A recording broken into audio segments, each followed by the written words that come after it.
Hyper news కి స్వాగతం। ఈ రోజు వార్తలు।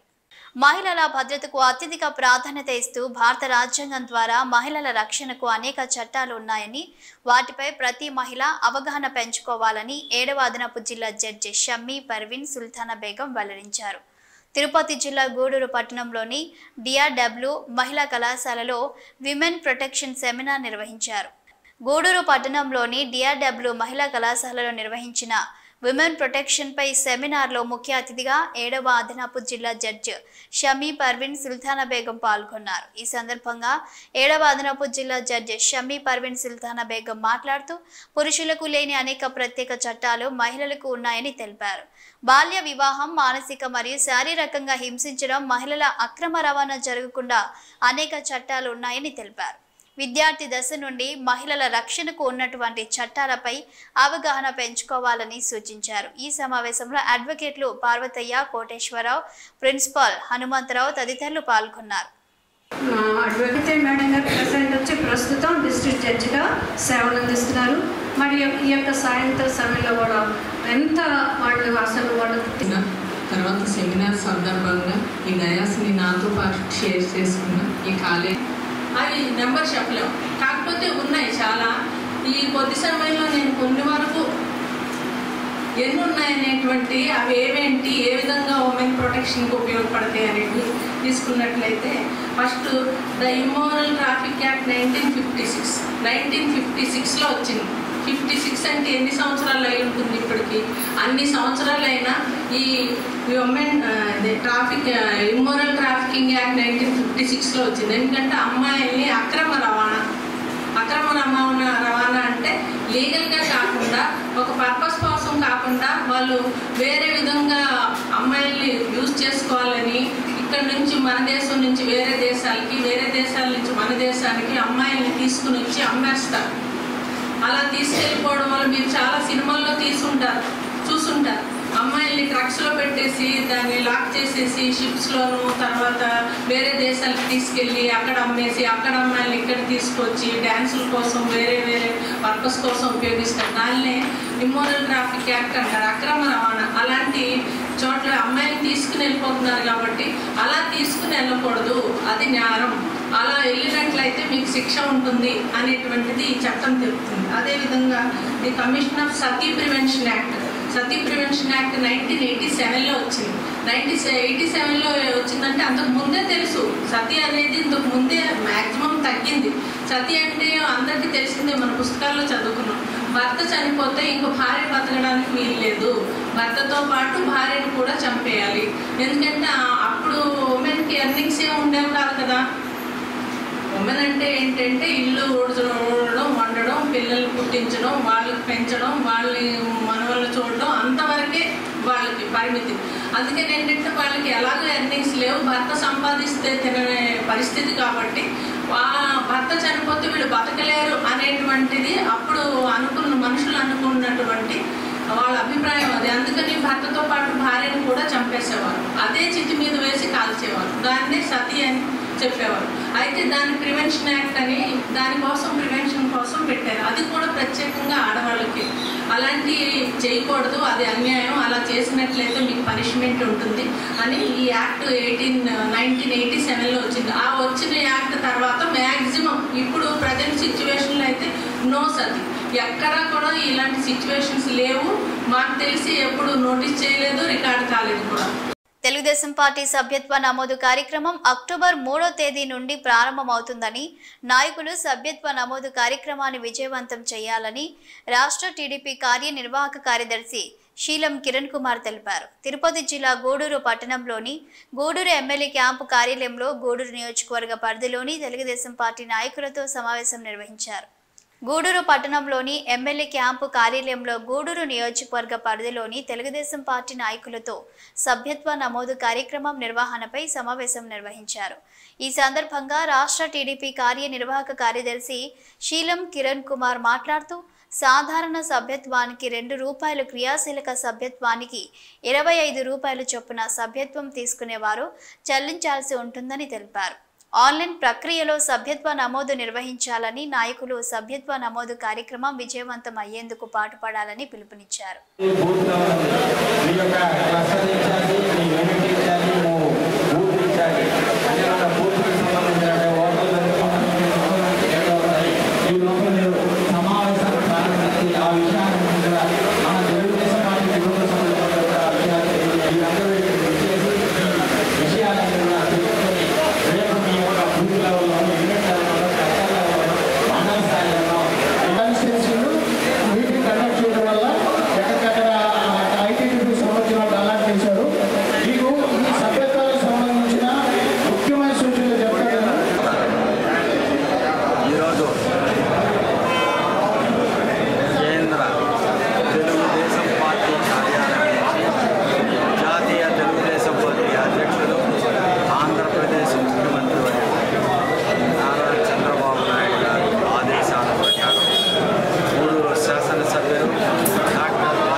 టెలిగ్రామ్ వాటి ద్వారా my TDP within bracket what నన్ను పార్టీ సభ్యులు చేసే అవకాశాన్ని వీటికి సంబంధించిన మన యొక్క క్లస్టర్కు యూనిట్కు ఇతరులు అదే మండల పార్టీ ప్రతి ఒక్కరికి కూడా ఈ యొక్క కార్యక్రమాన్ని ఏ విధంగా చేపట్టాలి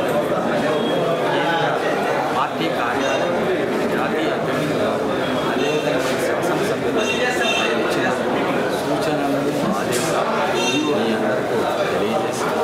దీని ప్రకారం అక్టోబర్ 3వ తేదీ నుంచి సభ్యత్వ కార్యక్రమాన్ని నమోదు చేసి మన యొక్క నియోజకవర్గం రాష్ట్రంలోని సభ్యత్వ నమోదు మొదటిది నియోజకవర్గం చేయాలని క్యాన్సర్ వ్యాధిని ముందుగా గుర్తించి సరైన వైద్యం చేసే క్యాన్సర్ బారి నుండి బయటపడొచ్చని నెల్లూరు రెడ్ క్రాస్ క్యాన్సర్ వైద్యాలయం chief medical officer doctor Lakshmi తెలిపారు.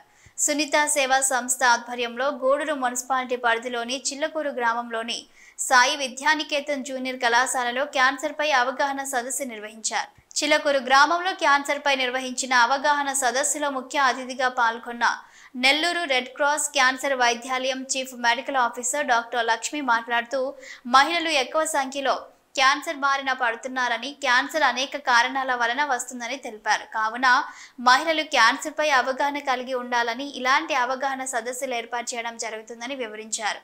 క్యాన్సర్ ప్రాథమిక దశలో గుర్తించగలిగితే సరైన వైద్యం ద్వారా క్యాన్సర్ సరిచేయవచ్చని, అందుకు అవసరమైన వైద్య విధానాలు, మందులు అందుబాటులో ఉన్నాయని వివరించారు. కావున ఎవరైనా క్యాన్సర్ బారిన పడిన వెంటనే మానసికంగా కృంగిపోకుండా సరైన వైద్యులను సంప్రదించి సరైన వైద్య విధానాల ద్వారా క్యాన్సర్ నయం చేసుకునే అవకాశం ఉందని సూచించారు. ఈ వ్యాక్సిన్ 15 ఏళ్ల నుండి మేము వేస్తున్నాము. ఎలాంటి సైడ్ ఎఫెక్ట్స్ ఉండదు. ఇవి బజార్లో దొరకటం లేదు. మన ఇండియన్ గవర్నమెంట్ దీని గురించి పెద్ద ఏం పట్టించుకోలేదు. ఈ మధ్య పట్టించుకుంటుంది. ఇండియన్ గవర్నమెంట్ మన ఇండియాలో కోవిడ్ వ్యాక్సిన్ ఎలా తయారు చేశారో సర్వబ్యాక్ అనే వ్యాక్సిన్ తయారు చేశారు, హ్యూమన్ ప్యాపిలోమా వైరస్. ఈ సర్వబ్యాక్ అనే వైరస్ వ్యాక్సిన్ 4 వైరస్లు ఉంటాయి. దీనిలో హెచ్పి వైరస్లో 2200 టైప్స్ ఉన్నాయి. ఈ టైప్స్లో 4 టైప్స్కి మాత్రమే వ్యాక్సిన్ మన ఇండియన్స్ కనుక్కున్నారు. దీన్ని సర్వబ్యాక్ అంటారు. ఇది 2000, ఒక ఇంజెక్షన్ 2000. సో 15 ఏళ్ళు లోపు అయితే ఇప్పుడు వేస్తే 6 నెలలకు వేయాలి, అంటే 2 డోసులు చాలు. 15 ఏళ్ళు దాటినప్పుడు మీరందరూ కూడా 3 డోసులు వేసుకోవాలి. ఎవరైనా 3 డోసులు వేసుకోవాలి. అంటే ఇప్పుడు వేస్తే 2 నెలలకి 6 నెలలకి, మొత్తం 6 నెలల కోర్సే 3 డోసులు వేసుకోవాలి. అమ్మాయిలు కూడా వేసుకోవాలి. మీరు వేసుకోకపోతే దయచేసి వేసుకోండి. ఫారిన్ వ్యాక్సిన్ మేము 15 సంవత్సరాల నుండి వేస్తున్నాము. 4 వైరస్తో వాళ్ళకి, మీ చుట్టుపక్కల వాళ్ళకి ఫ్యూచర్లో మీరు కూడా జాగ్రత్తలు తీసుకుని అందరికీ కూడా ఎడ్యుకేట్ చేయాలి. అందుకే మేము ఏంటంటే విలేజెస్కి వెళ్ళి ముసలివాళ్ళతో అంతా కూడా చెప్తుంటే ఉపయోగం లేదు. మేము వెళ్ళి రండి అమ్మా చెప్తానన్నా వాళ్ళు వినరు. సో మీరు కొద్దిగా చదువుకున్నారు, మీకు అర్థమవుతుంది కదా. మీరు చెప్తే వింటారు, మీరు చెప్తే మీ పేరెంట్స్ వింటారు కదా, నేను చెప్తే వినరు. సో క్యాన్సర్ రాకుండా నివారించడానికి కూడా చాలా ఉన్నాయి, మనం చేయొచ్చు, కొంతవరకు నివారించుకోవచ్చు మనం. సో ఏంటంటే అసలు క్యాన్సర్ అంటువ్యాధి కాదు. చాలా మందికి అపోహలు ఉన్నాయి. క్యాన్సర్ వచ్చిన వాళ్ళని ముట్టుకుంటే అంటువ్యాధి అన్నట్లు వాళ్ళ ఇంటి నుండి వెళ్ళేస్తారు. అమ్మో నువ్వు ఉండదు మా ఇంట్లో, నువ్వు ఉంటే మాకు కూడా అంటుకుంటుంది అనుకుంటారు. క్యాన్సర్ అంటువ్యాధి కానే కాదు, దాన్ని ముట్టుకున్నా కూడా మీకు అంటుకోదు క్యాన్సర్. సో మీరు ఎవ్వరు క్యాన్సర్ వచ్చిన వాళ్ళ గురించి అసహించుకోవాల్సిన అవసరం లేదు. కానీ ఒక పుండు చిట్లి చీంపట్టి వాసన వస్తుంటుంది, అప్పుడు మీకు ఆ ఇన్ఫెక్షన్ అంటుకోవచ్చు, కాబట్టి క్యాన్సర్ అంటుకోవచ్చు. సో అందుకని అసహించుకోవాల్సిన అవసరం అయితే లేదు. క్యాన్సర్ వచ్చిన వాళ్ళని మంచిగా ప్రేమగా చూసుకోవచ్చు. ఎవరికైనా క్యాన్సర్ వస్తే ఏం అవ్వదు, అసలైందా. సో క్యాన్సర్ని ఎలా కనుగొనడం కూడా కొన్ని సింప్టమ్స్ బట్టి తెలుసుకోవచ్చు మనం. రాజకీయ దురుద్దేశంతో పవిత్రమైన శ్రీ ప్రసన్న వెంకటేశ్వర స్వామి వారి లడ్డూ ప్రసాదంపై అసత్య ప్రచారాలు చేస్తున్నారని, తప్పు చేసిన వారిని భగవంతుడు క్షమించడని వైసీపీ స్థానిక సంస్థల ఎమ్మెల్సీ మేరీగా మురళి వెల్లడించారు.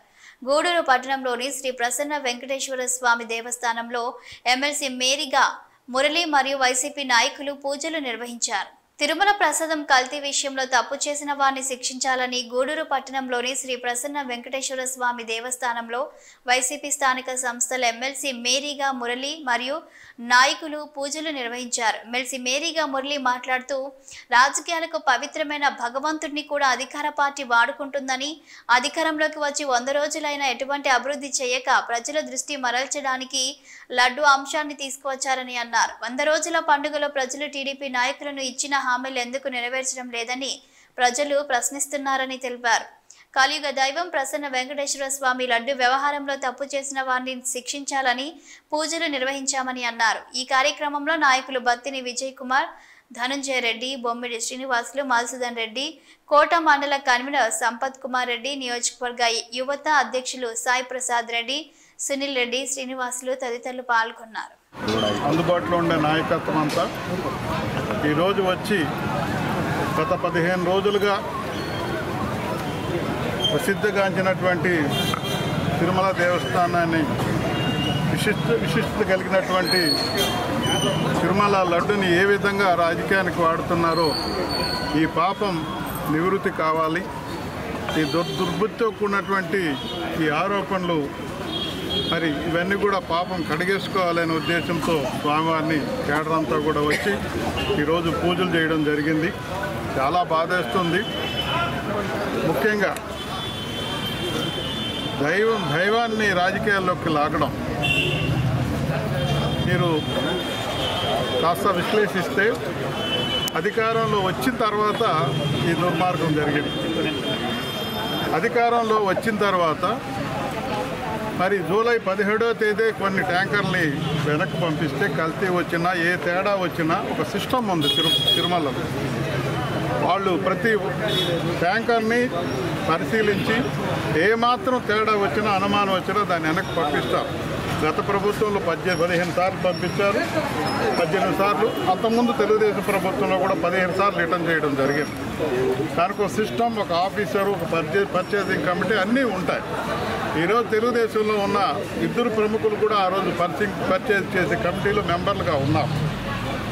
మరి ఏమీ లేకుండా డైవర్షన్ పాలిటిక్స్, డైవర్షన్ చేయడం. ఏ రకంగా 100 రోజులైంది, నిలువెత్తి మోసం చేసేసావు ఆంధ్రప్రదేశ్ జనాలని, సూపర్ 6 అని సూపర్ అటర్ ఫ్లాప్ అయిపోయావు. దీన్ని ఏ రకంగా అధిగమించాలనే ఆలోచనతో ఆలోచించి మరి ఎంత ముందరగా డెసిషన్ తీసుకోవాల్సిన తిరుమల తిరుపతి దేవస్థానం 17వ తేదీ నీకు రిపోర్ట్ వస్తే అన్ని ఆ రిపోర్ట్ ఎవరికి తెలియకుండా అట్లా పక్కన పెట్టి చిల్లకూరు మండల పరిధిలోని నాంచారంపేట గ్రామంలో నాంచారమ్మ అమ్మవారి దేవస్థానం నందు శనివారం శ్రీ అభయాంజనేయ స్వామి విగ్రహ ప్రతిష్ఠ కార్యక్రమం వేద పండితుల ఆధ్వర్యంలో నిర్వహించారు. అనంతరం కమిటీ సభ్యుల ఆధ్వర్యంలో భారీ అన్నదాన కార్యక్రమం ఏర్పాటు చేయగా భక్తులు పెద్ద సంఖ్యలో ఆంజనేయ స్వామి విగ్రహ ప్రతిష్ఠ కార్యక్రమంలో పాల్గొని శ్రీ అభయాంజనేయ స్వామి మరియు నాంచారమ్మ అమ్మవారిని దర్శించుకొని అన్నదాన కార్యక్రమంలో అన్న ప్రసాదాలు స్వీకరించారు.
ఈ పక్కన కుర్చీలు ఖాళీగా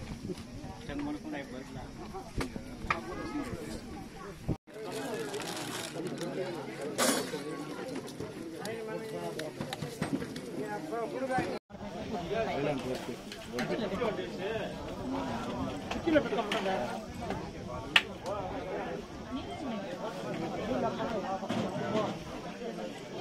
ఈ పక్కన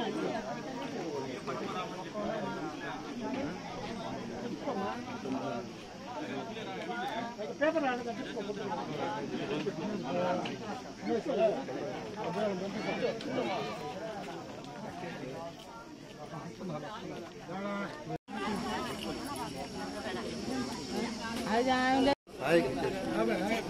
రేట్ తీసుకుంటే అంటే తినేది అంటే తినేసి పెట్టుకుందా బొట్టు పెట్టుకుందా. నాంచారమ్మ గ్రామం నాంచారంపేట నందు నాంచారం దేవస్థానం దగ్గర అభయాంజనేయ స్వామి విగ్రహ ప్రతిష్ట గత 48 రోజుల నుంచి నిత్యాన్నదాన కార్యక్రమాలు, అభిషేక కార్యక్రమాలు నిత్యం జరుగుతున్నాయి. ఇవాళ ముగింపు కార్యక్రమం కోసంగా ఇవాళ అన్నదానం, హోమ కార్యక్రమాలు గ్రామస్తులందరూ కలిసి చేసుకోవడం జరిగింది. ఉభయదాతలు గ్రామస్తులంతా కలిసి చేసుకోవడం జరిగింది. దీనికి దువ్వూరు శ్రీనివాసులు రెడ్డి యొక్క కోరిక మేరకు ఆంజనేయ స్వామి విగ్రహ ప్రతిష్ఠ జరిగింది. ఆయన కోరికను ఈ రోజులకి నెరవేర్చడం జరిగింది. కుల వ్యవస్థ ప్రజాస్వామ్యానికి, లౌకిక వాదానికి తీవ్ర వ్యతిరేకమైందని సిపిఐ ఎంఎన్ న్యూ డెమోక్రసీ ఉమ్మడి నెల్లూరు జిల్లా కార్యదర్శి డిపి పోలయ్య అన్నారు. జ్యోతిరావు పూలే స్థాపించిన సత్యశోధక్ సమాజ్ 152వ ఆవిర్భావ దినోత్సవం సందర్భంగా సైదాపురంలోని సిపిఐ ఎంఎన్ న్యూ డెమోక్రసీ కార్యాలయంలో కుల నిర్మూలనపై అవగాహన సదస్సు నిర్వహించారు. సైదాపురంలోని న్యూ డెమోక్రసీ కార్యాలయంలో నిర్వహించిన కుల నిర్మూలన అవగాహన సదస్సు కార్యక్రమంలో పాల్గొన్న సిపిఐ ఎంఎల్ న్యూ డెమోక్రసీ ఉమ్మడి నెల్లూరు జిల్లా కార్యదర్శి డిపి పోలయ్య మాట్లాడుతూ బ్రాహ్మణీయ, హిందుత్వ, ఫాసిస్టు విధానాలకు వ్యతిరేకంగా పోరాడాలని పిలుపునిచ్చారు. కుల నిర్మూలన కోసం జ్యోతిరావు పూలే సత్యశోధక్ సమాజ్ను స్థాపించి నిర్విరామంగా కృషి చేశారన్నారు. ఆంధ్రప్రదేశ్లో బ్రహ్మనాయుడు, వేమన పోతులూరి వీరబ్రహ్మం వంటి వారు కుల వ్యవస్థను తీవ్రంగా వ్యతిరేకిస్తూ ప్రచారం చేసిన వారేనన్నారు. సిపిఎంఎల్ న్యూడెమోక్రసీ కేంద్ర కమిటీ జ్యోతిరావు పూలే స్థాపించినటువంటి సత్యశోధకు 152వ ఆవిర్భావ దినం సందర్భంగా సెప్టెంబర్ 24 నుండి సెప్టెంబర్ 30 వరకు దేశంలో అన్ని జిల్లా మండల కేంద్రాలలో కుల నిర్మూలన మీద అవగాహన సదస్సులు జరపనని చెప్పని ఇవాళ కేంద్ర కమిటీ పిలిపించింది. ఆ పిలుపులో భాగంగా ఇవాళ సైదాపురంలో సిపిఎంఎల్ న్యూడెమోక్రసీ జిల్లా కార్యాలయంలో కుల నిర్మూలన మీద అవగాహన సదస్సును జరుపుకుంటున్నాం. ఇవాళ మొత్తం కూడా ఈ కుల వ్యవస్థ మొత్తం ఒకసారి మనం చూస్తే ఆనాడు జ్యోతిరావు పూలే స్థాపించినటువంటి సత్యశోధక సమాధి స్థాపించి దరిదాపుగా 1973లో స్థాపించి ఆనాడు ఆ కుల నిర్మూలన చేస్తూ ఉన్నారు. అదేవిధంగా ఇవాళ ఎస్సీ ఎస్టీ బీసీలు మైనార్టీలు గిరిజనులు ఆదివాసులు వాళ్ళున్న ప్రాంతంలో ఉన్నటువంటి కోట్ల కనీస భూములు ఏదైతే ఉన్నాయో మొత్తం కూడా ఆ భూమిని కొలగొట్టి ఈ వైపున కార్పొరేట్ శక్తులకి ఇవాళ అప్పచెప్తా ఉన్నారు. మరోవైపున ఇవాళ రాజ్యాంగం దాడి చేస్తూ ఇవాళ మొత్తం కూడా ప్రశ్నిస్తున్నటువంటి జర్నలిస్టుల మీద కూడా ఇవాళ దాడులు కొనసాగుతూ ఉంటాయి. ఈ నేపథ్యంలో సిపిఎంఎల్ న్యూడెమోక్రసీ పార్టీగా మొత్తం కూడా ఇవాళ రాష్ట్ర వ్యాప్తంగా దేశవ్యాప్తంగా ఈ కుల నిర్మూలన మీద అవగాహన కల్పించండి. ప్రధానంగా ఈ దేశంలో కుల నిర్మూలన జరగాలంటే ఖచ్చితంగా భూమితో ముడిపడింది. ఆ భూమి అనేది ఇవాళ కొంతమంది సంపన్న వర్గాల్లో ఇవాళ బందీగా ఉంది. ఆ భూమిని మొత్తం విడదీసి ఈ ప్రాంతంలో ఏ ప్రాంతంలో ఉండే భూములు మొత్తం కూడా అక్కడ ఉండే ఎస్సీ ఎస్టీ బీసీ మైనార్టీలు పేదలు అగ్రకులాన్ని పేదలు మొత్తం కూడా సమూలంగా పనిచేయడానికి కోసం ఇవాళ పోరాటాలు ఉధృతం చేయాల్సిన అవసరం ఉంది. ఒకవైపున కొన్ని రంగారావు కూడా మొత్తం కూడా ఈ దేశంలో పర్యటించి ఇవాళ నివేదిక ఇస్తే ఈ దేశంలో ఉన్నటువంటి ప్రతి కుటుంబానికి 3 ఎకరాల భూమిని ప్రభుత్వ భూమి పంపిణీ చేసేందుకు సిద్ధంగా అని చెప్పని ఆనాడు కోడే రంగాల కమిటీ సిఫార్సులు అమలు చేస్తే కానీ నేటి ప్రభుత్వాలు మొత్తం కూడా వాటిని అమలు చేయకుండా ఇవాళ మొత్తం కూడా చూస్తే కాలయాపన చేస్తూ భూములు మొత్తం కూడా ఉత్సవం చెందే ఉండే పరిస్థితి వస్తా ఉంది. మరోవైపున ఇవాళ ప్రేమ పేరుతో ఇవాళ దళితులు గిరిజనులు ఇతర పిల్లలు మొత్తం కూడా ప్రేమించుకుంటే వాళ్ళ మీద పరువు హత్యల పేరుతో దాడులు చేస్తా ఉన్నారు. అంటే అలాగే పేదలకి నిరుద్యోగ పరిస్థితి కూడా తీవ్ర స్థాయిలో ఉంది. వీటిలన్నింటినీ కూడా ప్రజలకి అవగాహన తీసుకొచ్చి ఈ కుల నిర్మూలన నిక్షేపణ చేయాలని పక్షాలను పూర్తిగా చేయాలని మన ఒక అవగాహనతో సిపిఎంఎల్ న్యూడెమోక్రసీలో ఈరోజు ఆఫీసులో సదస్సు పెట్టడం జరిగింది. దీనికి అందరూ కూడా కార్యకర్తలు అందరూ కూడా హాజరయ్యారు. దీన్ని అందరూ కూడా విజయవంతంగా అన్ని గ్రామాల్లో మనం దీన్ని తీసుకొని పోయి ఈ కుల నిర్మూలించాలని మన సిపిఎంఎల్ న్యూడెమోక్రసీగా దీన్ని పిలుపులో భాగంగా జరపాలని కోరుకుంటున్నాం. ఇవి రోజు వార్తలు చూస్తూనే ఉండండి హైపర్ న్యూస్.